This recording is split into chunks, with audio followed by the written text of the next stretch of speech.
Na-try mo na po ba ito sa manok? Kung hindi pa po ka-low carbs, try mo na po at sulit na sulit ang napakasarap po na sweet and spicy chicken tocino po.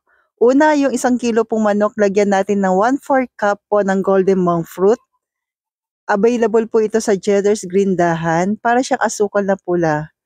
Pero po natural po, hindi nakakapag-spike po ng ating sugar. Then cocoa aminos po, maglalagay tayo ng 1/4 cup. And please don't forget to like and follow po para updated tayo sa ating mga low carb meal, low carb kaalaman natin everyday. Thank you po and God bless.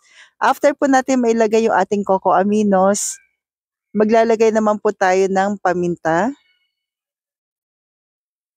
At kung umabot ka po sa part na ito, pwede po bang malaman po muli kung taga saan po kayo po, at buong puso ko pong pasasalamatan. Thank you po. Naglagay na po ako ng asin, 1 teaspoon po ng cayenne, 2 teaspoon po ng paprika, at lemon po, 2 tablespoon po nito. Lahat po ng ating mga herbs o natural herbs ay available po sa Cheddar's Green Dahan po. Ilalagay ko na lamang po sa comment section. Thank you po.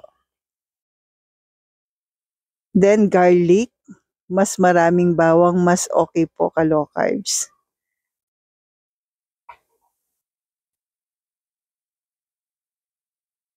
Then yung ating chili flakes, 1 teaspoon po.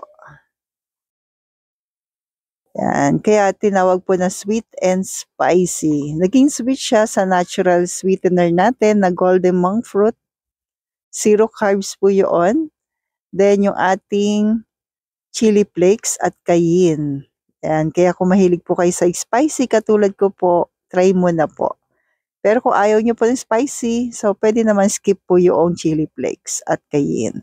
So ito na po, marinate po natin ng mga 1 to 2 hours sa ating ref at lutuin na po natin sa ating coconut oil.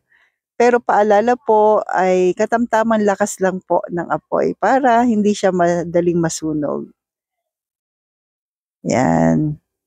So, ang sarap po nito pang-partner sa ating boiled egg at konting kimchi para po mas ma-enjoy nyo po. So, stay healthy, stay low carb po, and God bless po.